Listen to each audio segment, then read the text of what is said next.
السلام علیکم ورحمۃ اللہ وبرکاتہ۔ امید ہے کہ آپ تمام احباب خیریت سے ہوں گے۔ دوستو، آج کے اس ویڈیو میں ہم بات کریں گے ڈاکٹر عبد المغنی صاحب، اور یہ ہمارے سلیبس کا حصہ ہے جس کا ایک مضمون ہے ادب کی پہچان۔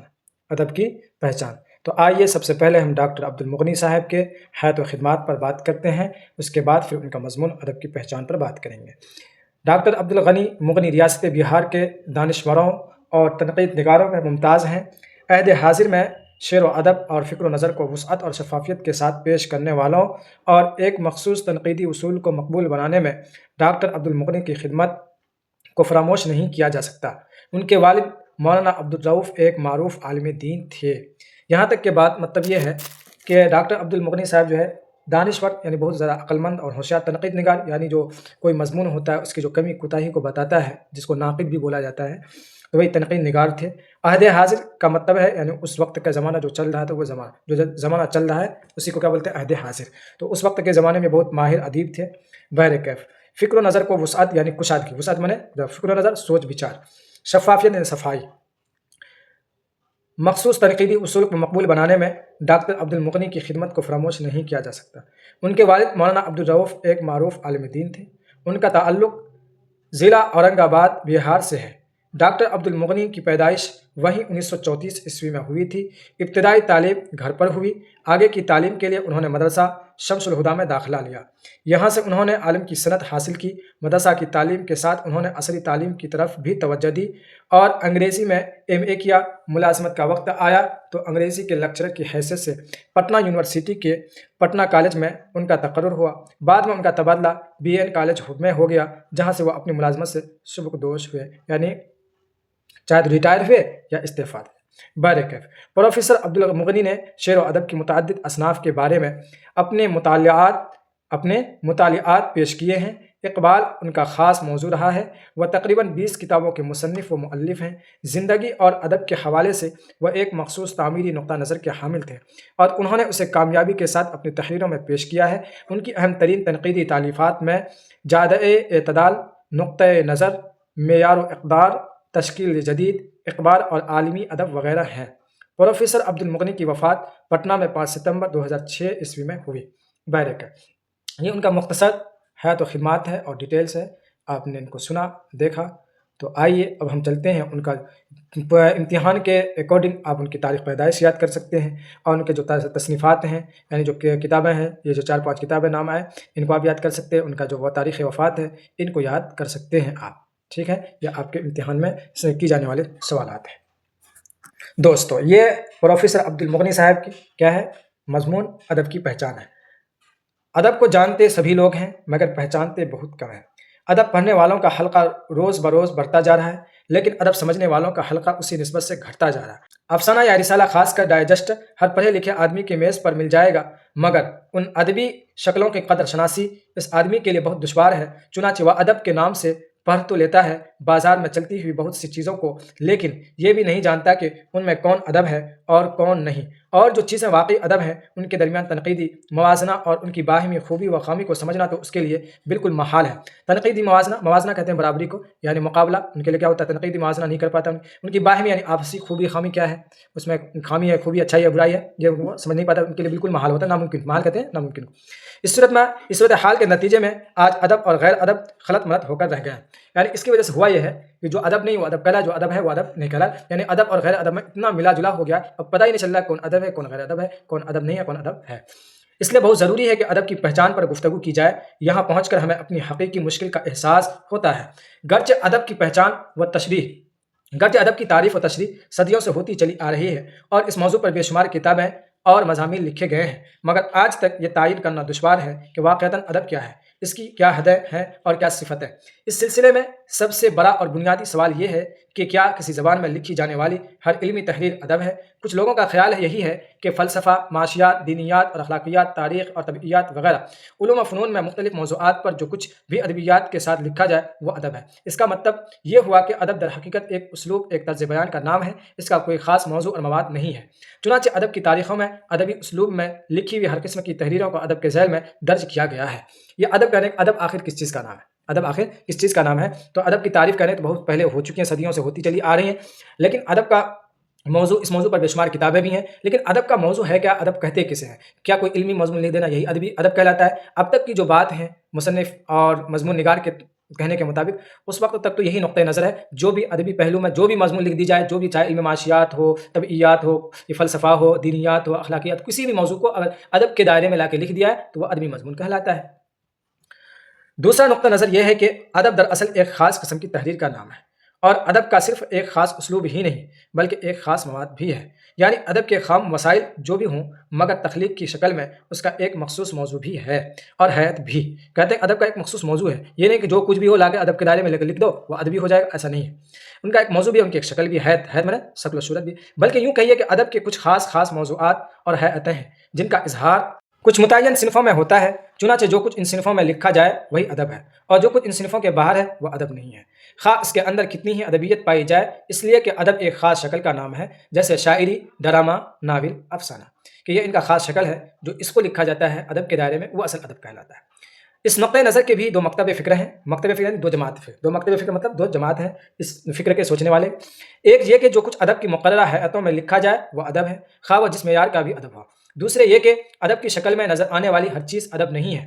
اس کا مطلب یہ ہوا کہ ادب صرف ایک بنی بنائی حیت کا نام نہیں بلکہ یہ در حقیقت ایک خاص معیار ہے جو ادب کی کسی بھی حیت میں لکھنے والا خود ہی بناتا ہے، یعنی جب تک کہ کسی تحریر میں تخلیقی انفرادیت نہ ہو وہ ادب صحیح اور پورے معنوں میں ادب نہیں ہے، اور تخلیقی انفرادیت سے محروم تحریریں محض میکانکی اور مصنوعی ہیں، میکانکی یعنی بناوٹی، مصنوعی میں بناوٹ۔ اس مکتب فکر کے مطابق رسمی، فرسودہ، سطحی اور سستی چیزیں ادب نہیں ہیں، اور ادب ہونے کے لیے ضروری ہے کہ تحریر میں تازگی، جدت، بلندی اور گہرائی ہونی چاہیے، اور گہرائی ہو۔ ادب کا یہ آخری معیار بہت کڑا ہے، اور اس تصور کے مطابق ادب کا دائرہ بہت ہی محدود ہو جاتا ہے، لیکن اس معیار و تصور میں بھی مزید شدت پیدا کرنے والا ایک اور مکتب فکر ہے، وہ یہ کہ ادبی حیت کی تمام شرطوں اور تخلیق کے تمام تقاضوں کو پورا کرنے کے بعد بھی معیاری ادب قرار پانے کے لیے ضروری ہے کہ ایک تحریر اعلیٰ سنجیدگی کی حامل ہو اور اس کے اندر تنقید حیات پائی جائے، یعنی مکمل اور کامل ادب وہ ہے جس میں بہترین فن کا اظہار بہترین فکر کے ساتھ کیا گیا ہو، جس میں اسلوب کی نفاست کے ساتھ ساتھ موضوع کی متانت بھی ہو، جس میں مواد کی ثقافت اور حیات کی لطافت دونوں موجود ہوں۔ اس میں کوئی شبہ نہیں کہ اگر ادب کا ایک معیار متعین کرنا ہو تو ضروری ہوگا کہ ایک مکمل نمونہ ادب کی تعریف کی جائے۔ اس اعتبار سے دیکھا جائے تو ماننا پڑے گا کہ ادب کے دو اجزائے ترکیبی ہیں، ایک فکر دوسرے فن، اور ایک مکمل ادبی تخلیق اسی وقت بروئے کار آئے گی جب فکر اور فن دونوں ہی اعلیٰ درجے کے ہوں اور ان کے درمیان کامل ہم آہنگی بھی پیدا ہو جائے، اس طرح کہ دونوں ایک دوسرے میں پیوست اور ضم ہو جائیں، اور اس ازدواج کے نتیجے میں ایک ناقابل تقسیم تخلیقی مرکب نمودار ہو، اور یہ مرکب زندگی اور ادب کی بہترین قدروں کا مظہر ہو، اس سے انسانی تہذیب کی جمالیات اور اخلاقیات دونوں کو فروغ ہو۔ اب سوال یہ پیدا ہوتا ہے کہ کیا اس معیار پر پوری اترنے والی تحریر ہی ادب ہے اور اس سے کمتر جو کچھ ہے وہ ادب نہیں ہے؟ میرا خیال ہے کہ ایسا سمجھنا صحیح نہ ہوگا۔ زندگی کے کسی بھی کام کا معیار اس کے کمال کو ظاہر کرتا ہے، جبکہ دنیا کی ہر چیز درجہ کمال پر نہیں ہوتی بلکہ اس درجے سے نیچے بھی چیزوں کا وجود ہوتا ہے جس سے انکار کرنا حقیقت کے خلاف ہوگا۔ لہذا معیار کمال کی نشاندہی کرتے ہوئے بھی وجود کی پہچان بالکل ضروری ہے۔ سب سے پہلی چیز کسی ہستی کی بنیادی تعریف ہے، اس کے بعد اس کی تکمیل کا سوال پیدا ہوتا ہے۔ اس سلسلے میں سب سے پہلا کام ادب کی نوعیت کا سراغ لگانا ہے، اس کے بعد اس کی قدر و قیمت متعین کرنے کی نوبت آئے گی۔ ادب کی پہچان کے بعد اس کی پرکھ ہو سکے گی جب تک ادب کے عناصر معلوم ہوں، اس کے اوصاف کا پتہ نہیں لگایا جا سکتا۔ اس اعتبار سے دیکھا جائے تو ادب کو صرف دو حصوں میں تقسیم کرنے کی ضرورت ہوگی، ایک عام ادب، دوسرے خاص ادب۔ عام ادب کے ذیل میں ہر وہ تحریر آ جائے گی جس کے اندر ادبیت پائی جاتی ہو، خواہ اس کا تعلق فلسفہ و حکمت سے ہو یا سیاسیات و معاشیت اور دینیات و اخلاقیات سے، جبکہ خاص ادب صرف ان تحریروں کو کہا جائے گا جو کسی مخصوص تخلیقی حیت میں لکھی گئی ہو، جیسے ناول، افسانہ، شاعری اور ڈرامہ کی صنف ہے۔ اس طرح کہہ سکتے ہیں کہ عام ادب ایک علمی چیز ہے جبکہ خاص ادب ایک فنی چیز ہے۔ اب جہاں تک علمی ادب کا تعلق ہے، اس کی صرف ایک پہچان ہے، وہ یہ کہ اس کے اسلوب بیان میں ادبیت پائی جاتی ہو، اس کے طرز اظہار میں محاورات، امثال، تشبیہات، استعارات، تلمیحات، کنایات کی چاشنی ہو، مختصر یہ کہ ایک اچھی طرح لکھی ہوئی، دلچسپ اور خیال انگیز، مؤثر اور دل نشیں نثر ہو۔ دوسری طرف فنی ادب کی پہچان بس یہ ہوگی کہ فن کی جس صنف میں اس کی تخلیق کی گئی ہو، اس کی مقررہ حیت کے مسلمہ اصول و قواعد کی پابندی اس میں بنیادی طور سے کی گئی ہو، خواہ اس پابندی کے علاوہ اس میں جدت، انفرادیت کا کوئی نشان نہ ہو، اور خواہ ایک انفرادی اجتہاد کے ذریعے قائم شدہ روایت کی توسیع و تجدید کا کتنا ہی سامان کیا گیا ہو۔ ادب کی شکل میں پائی جانے والی اور فنی ضوابط پر پوری طرح اترنے والی ہر چیز بہرحال ادب ہے، خواہ تنقید کی کسوٹی پر پرکھنے کے بعد ہم اس چیز کی اچھائی کا اعتراف کریں یا اس کی برائی پر اعتراض کریں۔ اس طرح ادب کی ایک بنیادی اور عمومی تعریف اور پہچان ہو جاتی ہے، لیکن یہ سوال پھر بھی رہ جاتا ہے کہ اب جہاں تک علمی ادب کا تعلق ہے، اس کی صرف ایک پہچان ہے، وہ یہ کہ اس کے اسلوب بیان میں ادبیت پائی جاتی ہو، اس کے طرز اظہار میں محاورات، امثال، تشبیہات و استعارات اور تلمیحات و کنایات کی چاشنی ہو۔ مختصر یہ کہ ایک اچھی طرح لکھی ہوئی، دلچسپ اور خیال انگیز، مؤثر اور دلنشین نثر ہو۔ دوسری طرف فنی ادب کی پہچان بس یہ ہوگی کہ فن کی جس صنف میں اس کی تخلیق کی گئی ہو، اس کی مقررہ حیت کے مسلمہ اصول و قواعد کی پابندی اس میں بنیادی طور سے کی گئی ہو، خواہ اس پابندی کے علاوہ اس میں جدت و انفرادیت کا کوئی نشان نہ ہو، اور خواہ ایک انفرادی اجتہاد کے ذریعے قائم شدہ روایت کی توسیع و تجدید کا کتنا ہی سامان کیا گیا ہو۔ ادب کی شکل میں پائی جانے والی اور فنی ضوابط پر پوری طرح اترنے والی ہر چیز بہرحال ادب ہے، خواہ تنقید کی کسوٹی پر پرکھنے کے بعد ہم اس چیز کی اچھائی کا اعتراف کریں یا اس کی برائی پر اعتراض کریں۔ اس طرح ادب کی ایک بنیادی اور عمومی تعریف اور پہچان ہو جاتی ہے، لیکن یہ سوال پھر بھی رہ جاتا ہے کہ اگر ادب ایک ذوقی اور تخلیقی چیز ہے تو کیا ہم ادب کی صرف اس پہچان پر اکتفا کر لیں اور اس کی پرکھ کی طرف کوئی توجہ نہ دیں؟ یہ سوال بہت اہم ہے، اس لیے کہ پڑھنے والوں سے صرف ادب پڑھنے کی توقع نہیں کی جاتی ہے، بلکہ یہ بھی سمجھا جاتا ہے کہ وہ ادب کا تنقیدی مطالعہ کریں گے۔ اس سلسلے میں ادب پر خاص کر ادیب کے نقطۂ نظر سے سوچنے کی ضرورت ہے۔ ادب کے کسی بھی معنی اور صنف پر لکھنے والوں کے بارے میں اصولی طور پر یہ فرض کیا جاتا ہے کہ وہ تخلیقی حس کے ساتھ ایک تنقیدی شعور بھی رکھتے ہیں، اس لیے کہ ادب کی تخلیق بہرحال ایک ذمہ داری کی بات ہے، اور توقع کی جاتی ہے کہ جو شخص دنیا کے سامنے ادب پیش کرنا چاہتا ہے وہ صرف لوگوں کے سامنے اپنا دل کھول کر نہیں رکھ دے گا، بلکہ اپنے منتخب کیے ہوئے موضوع، اسلوب اور حیت کے بنیادی تقاضوں کے پیش نظر وہ شخص چھان پھٹک اور سوچ بچار کر کے کچھ خاص نقطے ایک مخصوص انداز میں بیان کرے گا۔ اس لیے کہ ادب بہرحال محض زبان سے بالیدہ تر ایک اظہار خیال کا نام ہے اور ہر تحریر ادب نہیں ہے۔ خواہ ادب کی جو بھی تعریف کی جائے، ادب کے کچھ نہ کچھ حدود اور خواص تو ہوں گے ہی جن کی بنیاد پر ادب کو غیر ادب سے ممتاز کیا جا سکے گا، لہذا ضروری ہوگا کہ جو چیز غور و فکر سے لکھی گئی ہے اسے غور و فکر سے پڑھا اور سمجھا بھی جائے۔ اس طرح ادب کی پہچان کے ساتھ ساتھ پرکھ بھی کچھ نہ کچھ کرنی ہی پڑے گی، اور جب پرکھی ہوئی پہچان کا معاملہ ہوگا تو ہمیں غیر معیاری اور سطحی چیزوں سے صرف نظر کر کے معیاری اور عمدہ چیزوں کی قدر شناسی کرنی ہی پڑے گی، تاکہ ادب کا معیار لکھنے اور پڑھنے والوں کے درمیان بہرحال قائم رہے۔ یہ آپ کو ادب کے عنوان سے بتایا کہ ادب کسے کہتے ہیں، ادب کی پہچان کیا ہوتی ہے، ادب کیا ہے۔ تو خلاصے بات یہ ہے کہ ادب ایسا کلام ہونا چاہیے جو ادیبوں نے جو اصول اور جو پیرائے اور جو طرز اور طریقہ بتایا ان کو اپنائے، اور جو ان کا ایک اپنا طرز اور اسلوب ہے اس کے اس میں ڈالنے کی کوشش کریں، یہی ادب کہلاتا ہے۔ تو ادب کی عمومی طور پر دو قسم کرنی چاہیے، ایک عام ادبی، ایک خاص ادب، ایک خاص ادب، ایک عام ادب۔ تو اس میں آپ نے دیکھا یہ مضمون تھا ادب کی پہچان، آپ اس کو بڑھیا سے پڑھیے، انشاءاللہ آپ کو بہت فائدہ ہوگا کہ ادب کسے کہتے ہیں، اس بارے میں آپ کو اچھا خاصا علم حاصل ہو جائے گا۔ دوستو اب ہم دوسری ٹاپک کو شروع کرتے ہیں، جس کا عنوان ہے ہندوستانی آئین کے معمار ڈاکٹر بھیم راؤ امبیڈکر۔ معمار کے معنی تعمیر کرنے والے، آئین میں قانون اصول، یعنی ہندوستانی قانون کو جنہوں نے بنایا تیار کیا وہ کون سے؟ ڈاکٹر بھیم راؤ امبیڈکر۔ ان کے بارے میں ہم دیکھتے ہیں۔ ہندوستان کے اکثریتی سماج میں کچھ لوگ پسماندہ طبقے کے مانے جاتے ہیں۔ سینکڑوں برسوں سے سماج میں نہ کوئی ان کی فکر کرتا تھا اور نہ ان سے پیار کرتا تھا، بلکہ وہ لوگ نفرت اور حقارت کی نظر سے دیکھے جاتے تھے اور انہیں اچھوت کہا جاتا تھا، یعنی عیبدار کہا جاتا۔ اونچی ذات کے لوگ ان اچھوتوں کو اپنے درمیان رہنے کی اجازت نہیں دیتے تھے، وہ ان کے کنوؤں کے پانی کو نہیں چھو سکتے تھے، نہ ان کے تالابوں سے پانی بھر سکتے تھے، اچھوت مندر میں نہیں جا سکتے تھے، نہ کسی اسکول میں تعلیم حاصل کر سکتے تھے۔ ان کا کام سڑکوں گلیوں میں جھاڑو لگانا، جوتے بنانا یا جوتوں کی مرمت کرنا، بیت کے ٹوکری بنانا یا مردہ جانوروں کی کھال اتارنا تھا۔ سینکڑوں برسوں تک یہ اچھوت غریبی، جہالت، سخت جانفشانی اور انگنت تکلیفوں کی زندگی جیتے رہے۔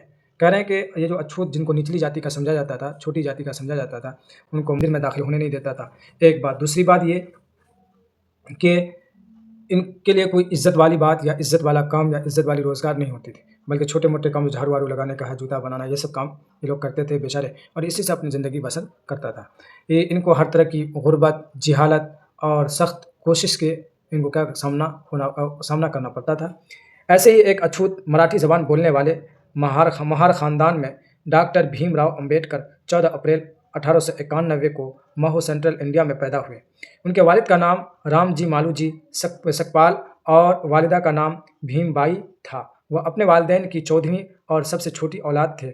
سب لوگ پیار سے انہیں بھیما کہا کرتے تھے۔ انہوں نے بھیم راؤ کے نام سے اپنی تعلیم مکمل کی۔ اپنے داماد مالو جی کی طرح سے ان کے والد رام جی سکپال برطانوی سرکار کی فوج میں ملازم تھے۔ ان دنوں برطانوی سرکار نے فوج میں کام کرنے والوں کے لیے تعلیم کو لازمی قرار دے رکھا تھا۔ سرکار ان نوجوانوں کی عورتوں اور بچوں کی تعلیم کے لیے اسکول چلاتی تھی۔ مالو جی اور رام جی دونوں ایسے خوش قسمت مہار تھے جن کو تعلیم کا فائدہ پہنچا۔ بھیم راؤ کی عمر ابھی 2 برس کی ہی تھی کہ ان کے والد فوج کی ملازمت سے سبکدوش ہوئے۔ 14 برس تک رام جی فوجی اسکول میں ہیڈ ماسٹر رہے۔ سبکدوشی کے وقت ان کا عہدہ دوسری گرینڈیئرز میں صوبے دار میجر کا تھا۔ یہ خاندان سینٹرل انڈیا کو چھوڑ کر کونکن علاقے میں داپولی مقام پر جا بسا۔ یہیں 5 سال کی عمر میں امبیڈکر کا اسکول میں داخلہ ہوا۔ جلد ہی ان کے والد رام جی کو ستارہ میں نوکری مل گئی۔ اس طرح یہ خاندان ستارہ چلا گیا۔ یہاں پر بھیم راؤ کا چھاونی میں گورنمنٹ ہائی اسکول میں داخلہ ہو گیا۔ بھیم راؤ ابھی 6 سال کے ہی تھے کہ ان کی ماں بھیما بائی کا انتقال ہو گیا۔ چنانچہ رام جی کی بہن نے اس خاندان کی دیکھ بھال شروع کر دی۔ یعنی جب ان کا بچپن میں والدہ کا انتقال ہو گیا، اب رام جی کی جو بہن تھی یعنی ان کی پھوپھی، انہوں نے کیا کیا، ان کا دیکھ بھال شروع کیا۔ بھیم راؤ کا اب اس کڑوی سچائی کا احساس ہونے لگا تھا کہ وہ پیدائشی طور پر اچھوت ہے۔ آگے چل کر ایسے واقعات ان کی زندگی میں رونما ہوئے کہ انہیں اپنے مذہب اور ہم مذہبوں سے نفرت ہونے لگی۔ ستارہ میں تعلیم کے دوران انہوں نے اپنے نام کے آگے امبیڈکر لکھنا شروع کیا۔ دراصل بھیم راؤ کے دادا پردادا کونکن علاقے میں امباواڈے کے رہنے والے تھے۔ مراٹھی زبان بولنے والے لوگوں کی روایت ہے کہ وہ اپنی ذات کے ساتھ اپنے رہائشی مقام کا نام لگاتے ہیں۔ چنانچہ سکپال کے ساتھ بھیم راؤ کو دوسرا سرنیم امباواڈیکر ملا، جسے بولنے میں آسانی کے لیے اسکول کے رجسٹر میں امبیڈکر لکھ دیا گیا۔ یعنی وہاں کے جو لوگ تھے امباواڈا کونکن علاقے کے، وہاں کے لوگوں کا معمول ہے کہ وہ اپنے سرنیم میں نام کا جو عرفی نام ہوتا ہے وہاں پہ گاؤں کے نام بھی شامل کر لیتے ہیں یا علاقے کا ضلع وغیرہ کا نام بھی شامل کر لیتے ہیں۔ تو امباواڈا کے رہنے والے تھے، اسی امباواڈیکر انہوں نے اپنا سرنیم کے طور پر شروع کر دیا لکھنا، عرفی نام کے طور پر۔ جس طرح ہم لوگ محمد لگاتے ہیں، عالم لگاتے ہیں، علی لگاتے ہیں، احمد لگاتے ہیں، اسی طرح وہ لوگ لگانا شروع کر دیں۔ تو اسکول کے رجسٹر میں امباواڈیکر تھوڑا بھاری لگ رہا تھا، اس لیے آسانی کے لیے امبیڈکر کر دیا۔ تعلیم کے معاملے میں شروع میں تو بھیم راؤ سنجیدہ نہیں تھے، لیکن آگے چل کر انہیں جب تعلیم کی اہمیت کا احساس ہونے لگا تو انہوں نے اپنی تعلیم پر دھیان دینا شروع کیا۔ یہ اس زمانے کی بات ہے جب رام جی کی ستارہ والی نوکری ختم ہو گئی اور ان کا خاندان بمبئی منتقل ہو گیا۔ بمبئی کے ایلفسٹن ہائی اسکول کا ماحول جس میں بھیم راؤ پڑھتے تھے پرسکون نہ تھا۔ یہ اسکول سرکاری تھا، لیکن یہاں بھی بھیم راؤ کے ساتھ ذات پات کا بھید بھاؤ کیا جاتا تھا۔ صرف اسکول کے طلبہ ہی انہیں حقارت اور نفرت کی نظر سے نہ دیکھتے، بلکہ اساتذہ کا سلوک بھی ویسا ہی تھا۔ کہنے کہ جب یہاں پر بھیم راؤ امبیڈکر صاحب کو تعلیم کا پتہ چلا، تعلیم کی اہمیت کیا ہے، تو انہوں نے پھر اپنے تعلیم میں دھیان دینا شروع کیا۔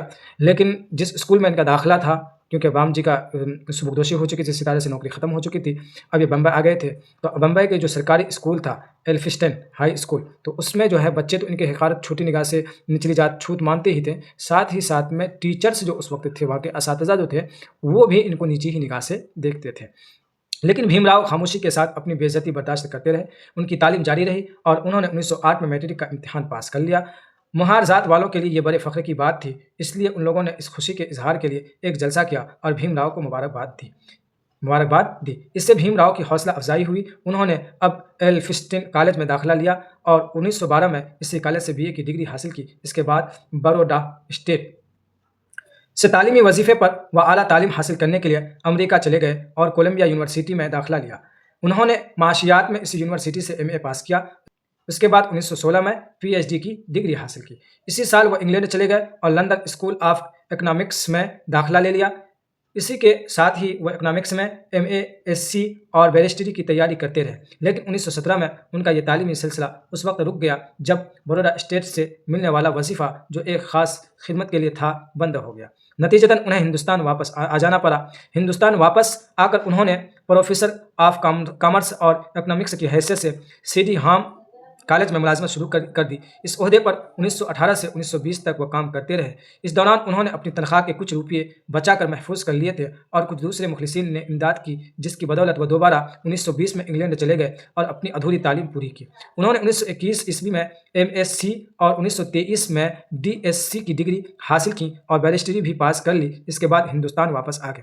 ہندوستان واپس آ کر انہوں نے وکالت کا پیشہ اختیار کیا اور اس وقت سے وہ سماجی اصلاح اور سیاسی سرگرمیوں میں بھی حصہ لینے لگے۔ اس دوران انہوں نے صحافت سے بھی خود کو جوڑا۔ اصلاح کے لیے انہوں نے کئی سیاسی اور سماجی تنظیمیں قائم کی اور آخرکار انہوں نے اچھوت سمجھی جانے والی ذاتوں میں ایک زبردست انقلاب پیدا کر دیا، جس کے اثرات آج واضح طور پر دکھائی دیتے ہیں۔ انہوں نے